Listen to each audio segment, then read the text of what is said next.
Lance Battery 7 detonated at 0347 shipboard, and the sound it made traveling through the ardent conviction's spine was not the thunder of explosion, but the wet shriek of metal being born wrong.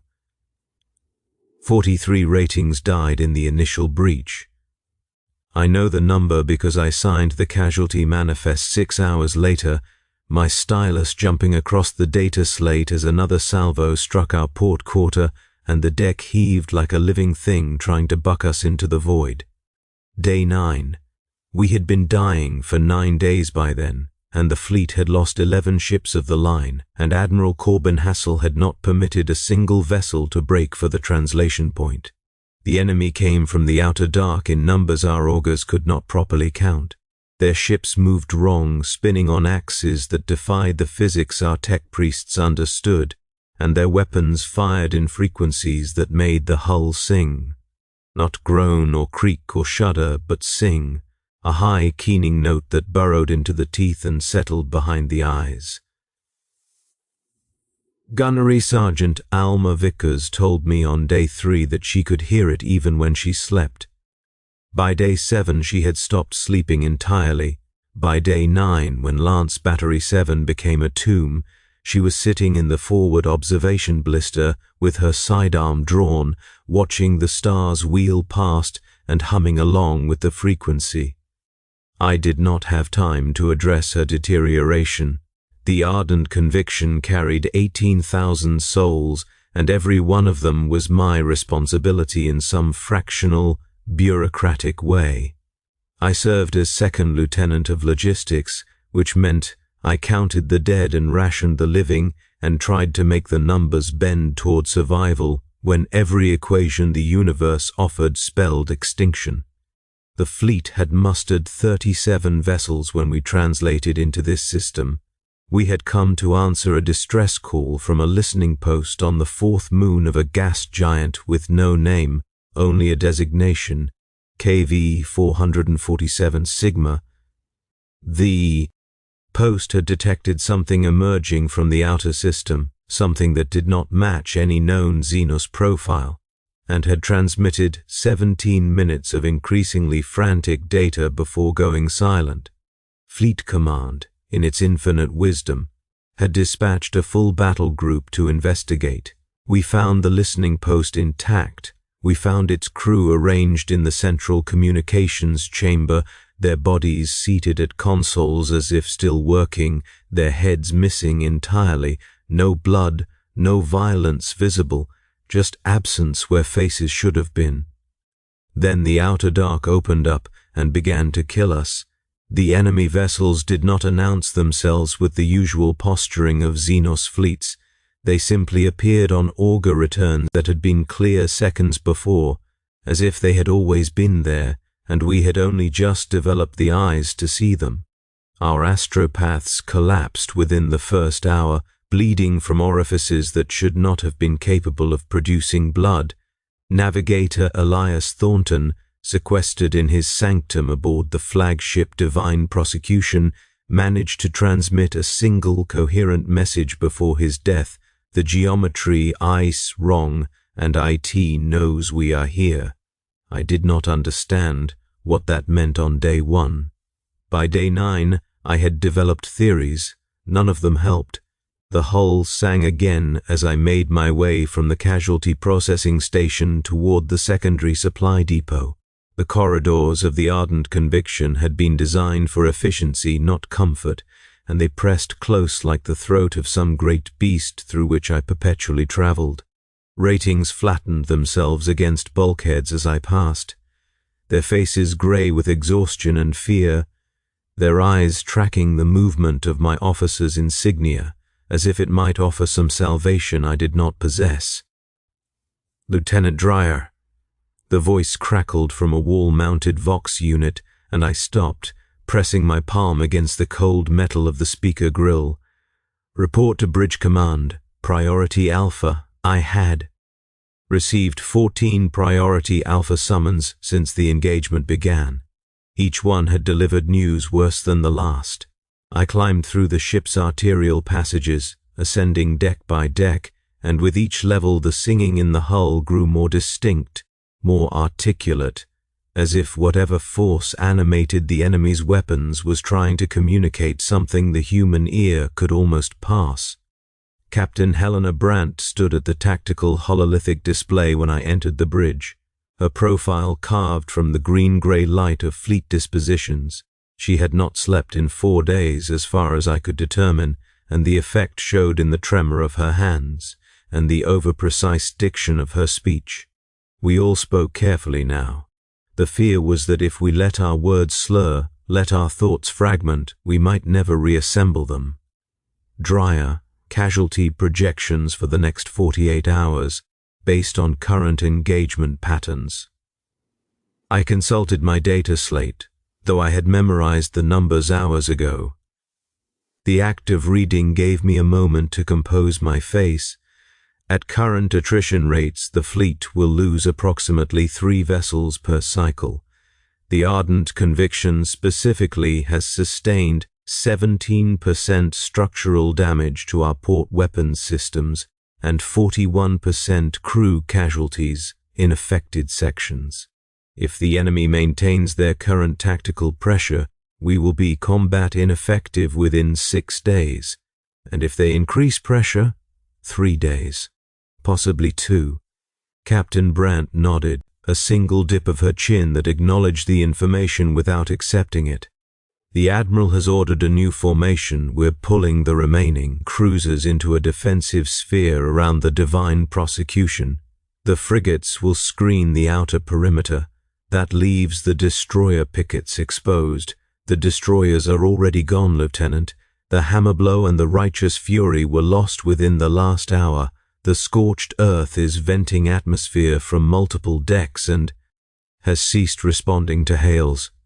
She turned to face me, and in the hololithic light her eyes were the color of deep ocean water, fathomless and cold. We are no longer fighting to win. We are fighting to not lose for 27 days. 27 days. I had not heard this number before. It landed in my mind and refused to settle. Why 27 days specifically? Because that is when the reinforcement fleet will arrive from Segmentum Command. Admiral Hassel received the confirmation via encoded astropathic transmission 3 days ago. Help is coming. We simply have to survive long enough to receive it. The information should have kindled hope. Instead, it birthed a cold certainty in my stomach that something about this equation was fundamentally wrong. 27 days of void combat against an enemy that had already killed 11 of our ships in 9 days. The mathematics did not support survival. The mathematics supported extinction, slow and grinding and absolute. But I was an officer of the Imperial Navy, and my role was not to question. My role was to count and to ration and to make the dying as orderly as possible. Understood, Captain. I'll recalculate supply distribution based on the new formation parameters. Do that. She turned back to the hololithic display, and her dismissal was implicit in the set of her shoulders. I withdrew from the bridge and descended once more into the bowels of the ship, where the singing was loudest and the dead accumulated faster than we could process them into the reclamation tanks. Day 11 brought the first signs that the enemy was not merely trying to destroy us. The Sword of Contrition, a venerable cruiser that had served at the Battle of Corinth's Fall, went silent during the 3rd engagement of the cycle. Silent was not the same as destroyed. Its hull remained intact on auger returns. Its engines continued to fire in patterns that maintained its position within the defensive formation, but no signals emerged from its communication arrays. No acknowledgement of hails. No data bursts from its command throne. For 6 hours it flew alongside us like a ghost ship, matching our maneuvers with mechanical precision. Then, at 1847 shipboard time, it opened fire on the Ardent Conviction. The first salvo struck our forward void shields and dissipated in a cascade of energy that lit the void like a false dawn. The second penetrated the compromised port quarter and carved through decks 7 through 12 with surgical exactness. 400 ratings died in the span of a heartbeat. The sound of their deaths reached me through the hull, a vibration that was not quite the singing of enemy weapons, but something adjacent to it, something that harmonized. "The Sword's crew has been suborned," I said to Lieutenant Commander Isaac Polk as we surveyed the damage from an observation gallery overlooking the breached sections. Through reinforced armor glass we could see the void itself, black and absolute, punctuated by the distant flares of weapons fire and the cold gleam of enemy vessels that moved like predators circling wounded prey. Whatever force controls them took the entire ship. Polk did not respond immediately. He was a thin man with a face built for worry, and he had been worrying continuously since the engagement began. His specialty was personnel management, which in practical terms meant he kept track of which crew members were still capable of performing their duties, and which had slipped into states of dysfunction that required removal from active rotations. His lists had grown increasingly long. "The Admiral ordered the Sword destroyed," he finally said. "The Divine Prosecution's Lance batteries caught it 3 hours ago. All hands lost. That's 4,000 crew. 4,317, according to the last personnel manifest I received before the ship went dark." Polk's voice was flat, emptied of inflection by the sheer volume of death he had been forced to process. The Admiral's orders were specific.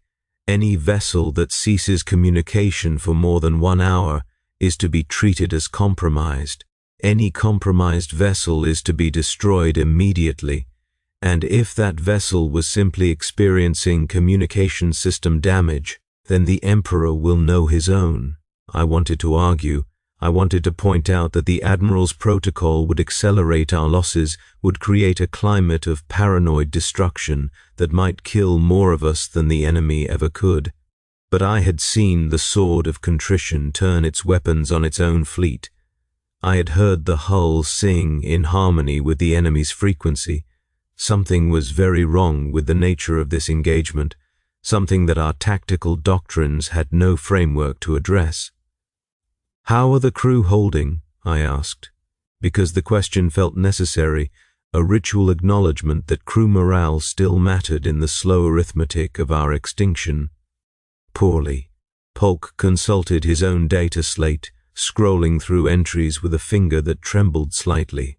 17 suicides since the engagement began, 43 cases of what the medici are calling acute dissociative episodes, 12 attempted mutinies, all suppressed, and the number of ratings reporting auditory hallucinations has climbed past 200. The singing, they hear it even in the shielded sections now, even in the engineerium, where the reactor noise should drown everything else. They say it sounds like voices.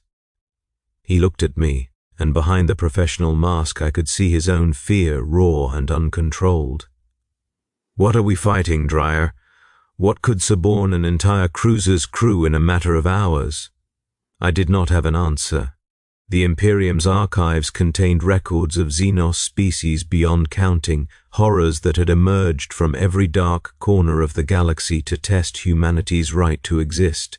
But I had never heard of an enemy that could take a ship's crew without boarding, without visible mechanism, without anything except the slow infiltration of a frequency that burrowed into the mind and rewrote whatever it found there. Day 14 marked the halfway point, and by then we had lost 19 ships. The fleet had contracted into a tight defensive cluster around the Divine Prosecution, our remaining vessels forming a shell of metal and weapons that bristled in all directions. The enemy had not pressed their assault with the intensity of the first days, instead settling into a pattern of probing attacks that tested our defenses without committing to decisive engagement. They were patient. They could afford to be.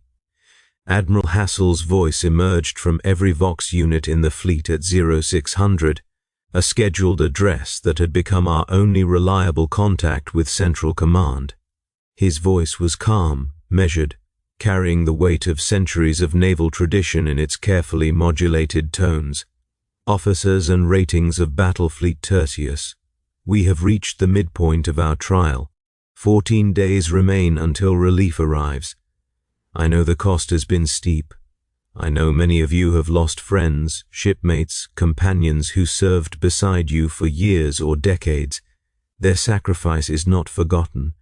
Their deaths will be honored when we emerge victorious from this engagement. The enemy we face is unlike any recorded in Imperial archives. Our tech priests and savants are working continuously to analyze their capabilities and develop countermeasures. Until those countermeasures are ready, we must endure, we must hold. Every hour we survive brings reinforcements 1 hour closer. The Emperor protects those who protect themselves. Trust in your training.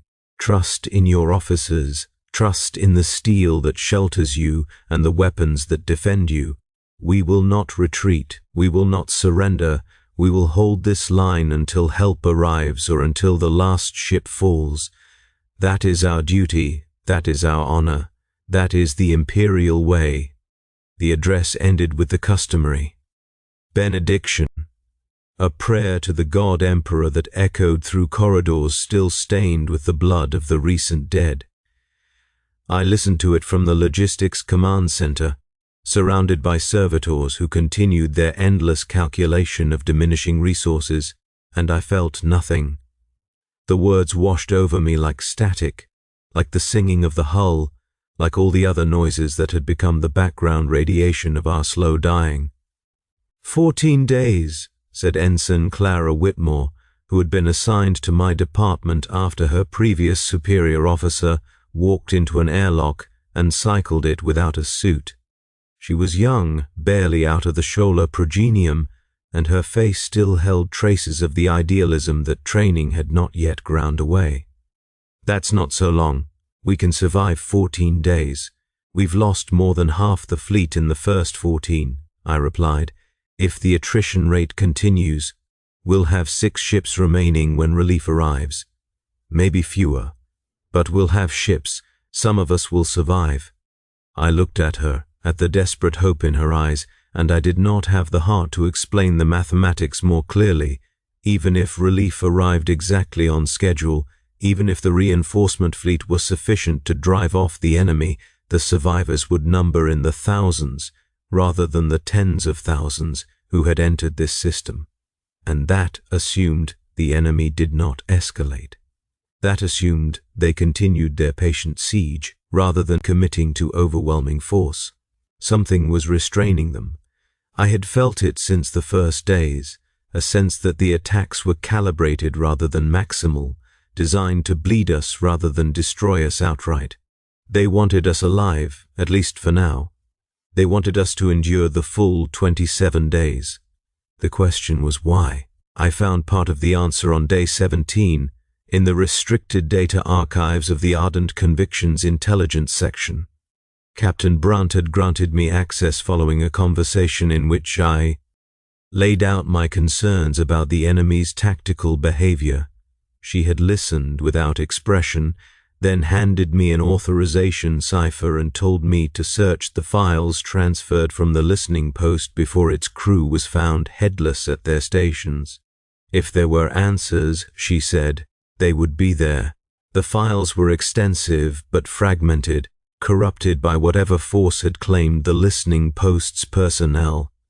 I spent 6 hours reconstructing partial documents, splicing together data packets that had been scattered across multiple storage systems, and what I found made the singing in the hull suddenly terribly significant. The listening post had not merely detected the enemy's approach, it had been receiving signals from them for weeks before the attack, signals that the post's cogitators had been automatically archiving without alerting the human crew. The signals were complex, layered, containing mathematical structures that the post's analytical programs had been unable to pass. But one thing was clear, the signals were not random, they were repetitive, cyclical, counting down, 27 days. The signals had begun 27 days before the enemy fleet emerged from the outer dark, and they would end according to the pattern the listening post's cogitators had extrapolated, 27 days after the engagement began. Something was scheduled to happen, something the enemy was waiting for, and we were not fighting a siege so much as we were participating in a ritual whose purpose I could not begin to comprehend. I brought my findings to Captain Brunt, who brought them to Admiral Hassel, who responded with a fleet-wide directive ordering all analysis of the listening post data to cease immediately. The files were classified at a level that exceeded my access. The search protocols I had used were purged from the ship's cogitators, and I was reminded, in terms that left no room for interpretation, that my duties were logistical, not investigative. "The Admiral knows," I told Polk that night, in the cramped confines of my quarters, where we had taken to meeting because it was one of the few spaces on the ship where the singing was faint enough to permit concentration. "He knows there's something happening on day 27. He's known since before the engagement began." "That doesn't make sense." Polk was pacing 3 steps in each direction, the limit of my floor space. If he knew this was a trap, why did he bring the fleet here? Why not withdraw the moment we found the listening post crew? Because the relief fleet isn't coming to rescue us. They're coming to contain whatever happens on day 27. The realization had been building since I read the files, a slow crystallization of horror that now sat fully formed in my mind. We're not defenders, we're sacrifices. We're here to keep the enemy occupied, to keep them focused on us until the reinforcements arrive with whatever weapon or protocol command thinks will actually stop this. 27 days of dying so that someone else can pull the trigger. That's the Imperial way, isn't it? Spend lives like currency, trade thousands for a chance at victory. I laughed, and the sound surprised me with its bitterness.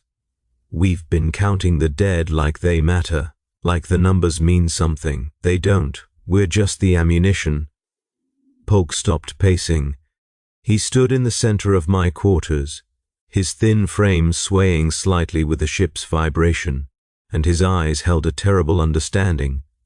"So what do we do? Tell the crew? Start a mutiny? Try to flee? Any ship that breaks formation gets destroyed. The Admiral's orders are clear, and even if we could escape, where would we go? The enemy is between us and the translation point. We'd never make it. Then we die. We die." I sat on my bunk, feeling the weight of the revelation pressing down like physical mass. But at least now we know why. Day 20 brought the first mass failure of the fleet's communication systems, and with it, the beginning of the end. The singing had been growing louder for days, penetrating deeper into the ship's structures, harmonizing with frequencies that should have been impossible for sound to reach. Ratings had begun reporting not just auditory hallucinations but visual ones, shadows that moved wrong, reflections that did not match their sources, crew members who appeared in corridors they could not have reached.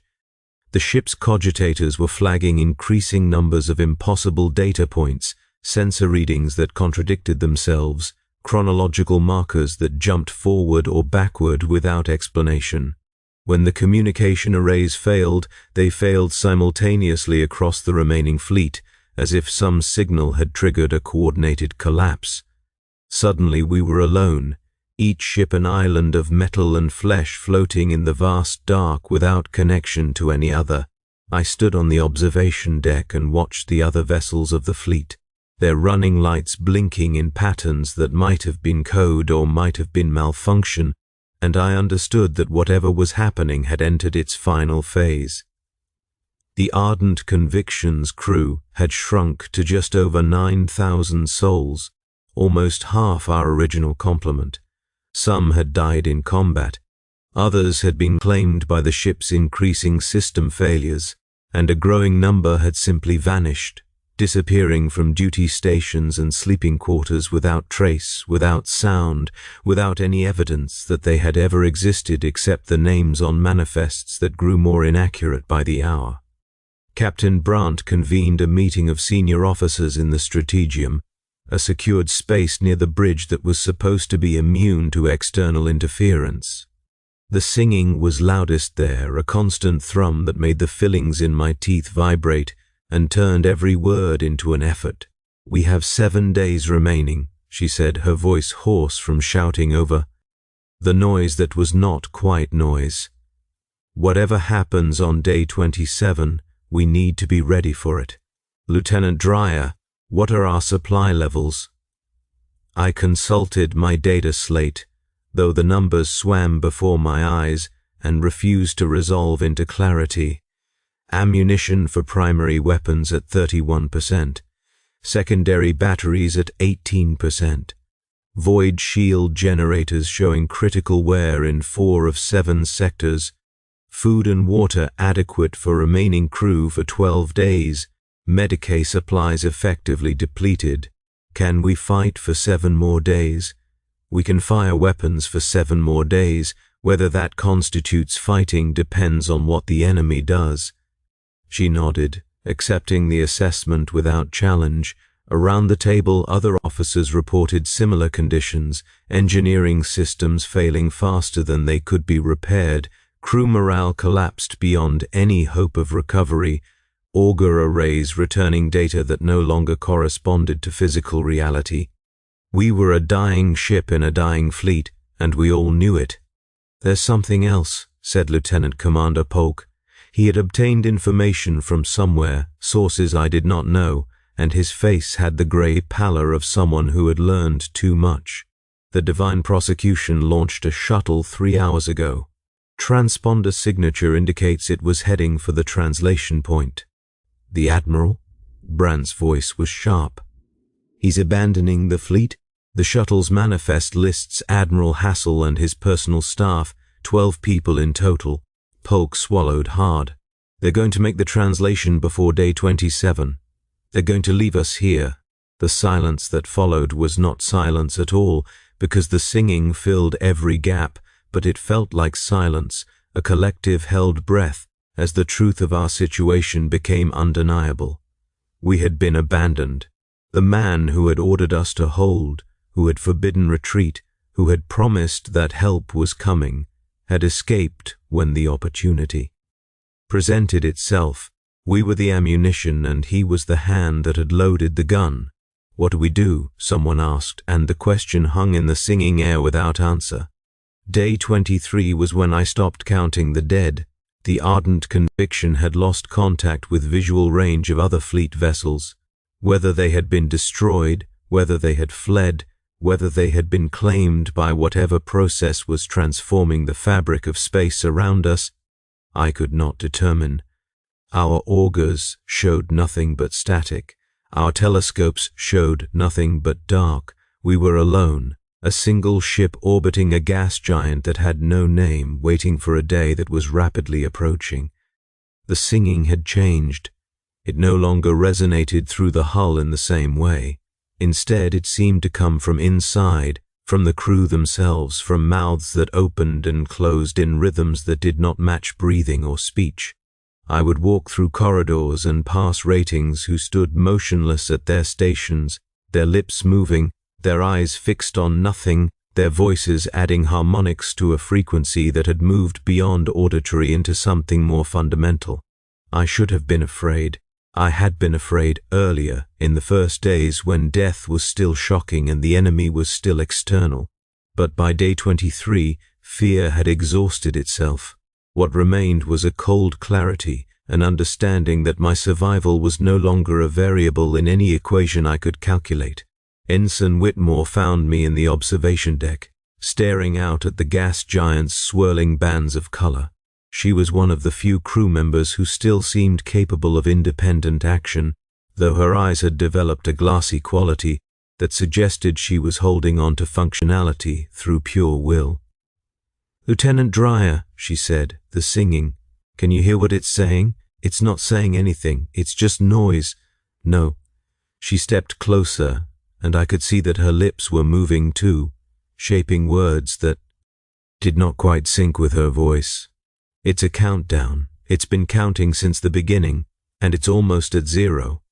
I looked at her, at the young woman I had tried to protect with false reassurances and carefully managed information, and I saw that she understood more than I had given her credit for. How long? 4 days, maybe less. The numbers aren't consistent anymore. Time is... She struggled for words, her mouth shaping and reshaping syllables. Time is becoming optional. What happens when it reaches zero? I don't know. But I think we become the signal. I think that's why they've been keeping us alive, not to kill us, to use us. Her eyes met mine, and behind the glassiness I saw terror held at bay by acceptance. We're going to be the broadcast, day 25, or what remained of days when time had become a suggestion rather than a structure. The ship had changed. I had changed. We had all changed, in ways that were difficult to articulate because the concepts required to describe transformation had themselves transformed. The corridors of the ardent conviction no longer followed consistent geometry. Deck 12 connected to Deck 4 in ways that should have been impossible.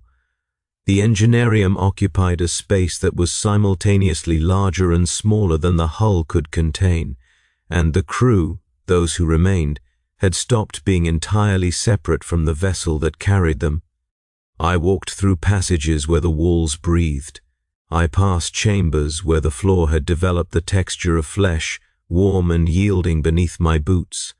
I heard the singing from inside my own skull, a constant presence that had ceased to feel foreign because it had become part of whatever I now was.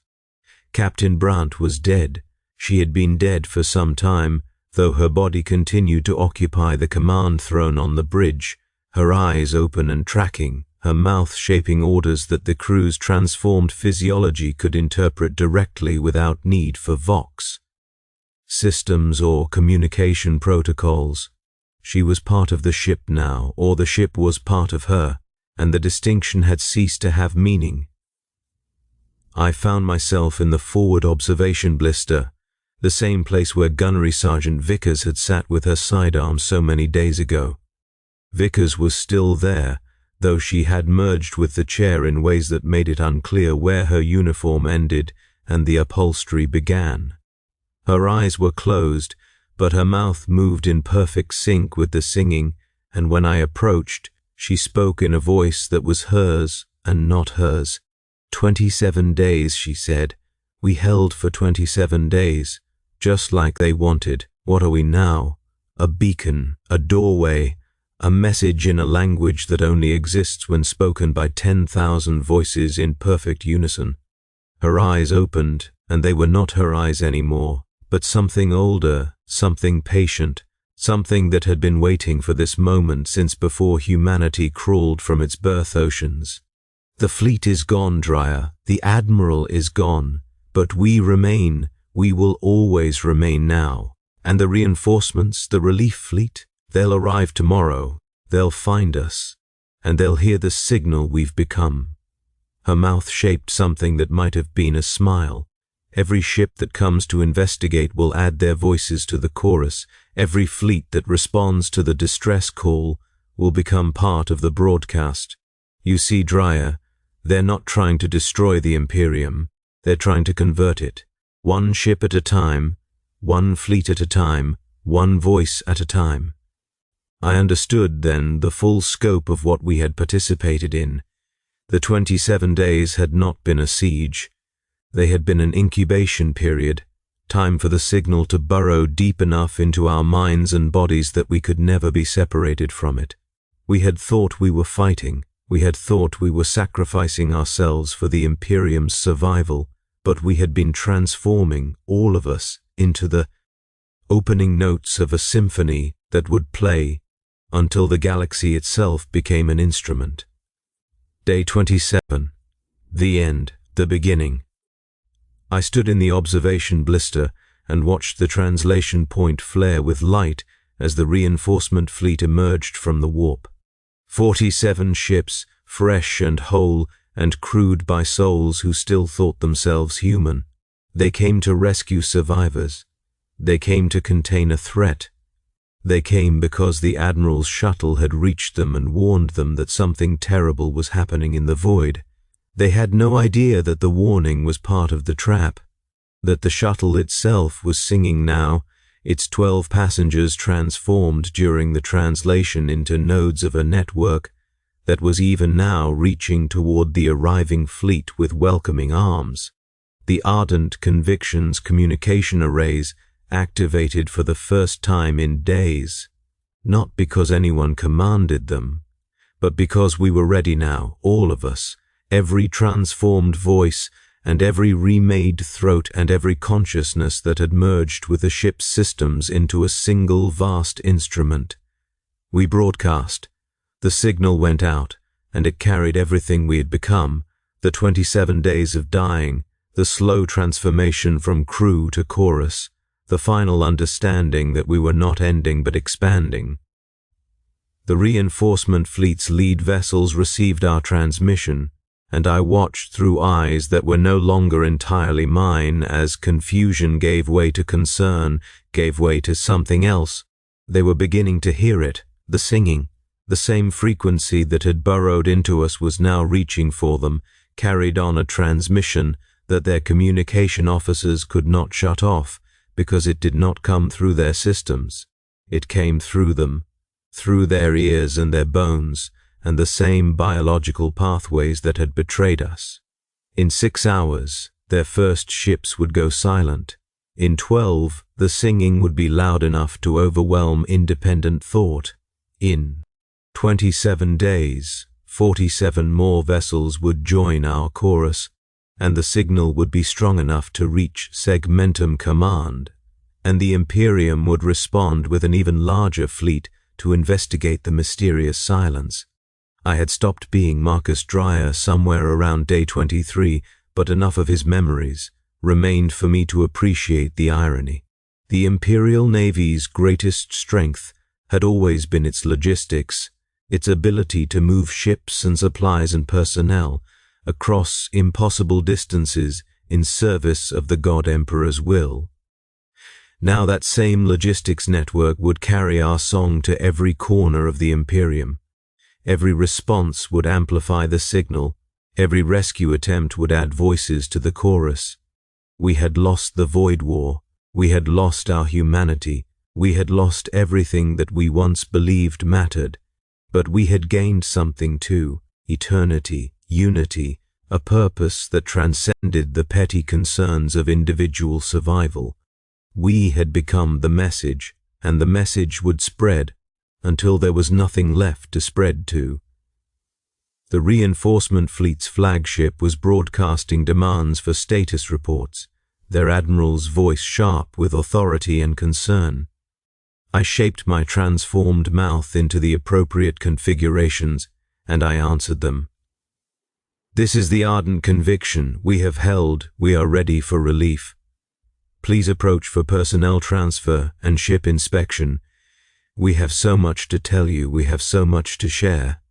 The singing swelled, and 47 new ships began their approach, and I understood at last why the enemy had given us 27 days. That was how long it took to become beautiful. The first shuttle from the flagship docked with our surviving airlock at 0347 shipboard time, exactly 27 days to the minute since Lance Battery 7 had detonated and begun our transformation. I stood in the receiving bay, wearing what remained of my uniform over flesh that had fused with the deck plates, and I greeted them with a smile that stretched too wide because my face had forgotten the old constraints. "Welcome aboard," I said, and my voice harmonized with 10,000 others, and the reinforcements began to hear the song that would become their world. The Void War was over. The recruitment had just begun.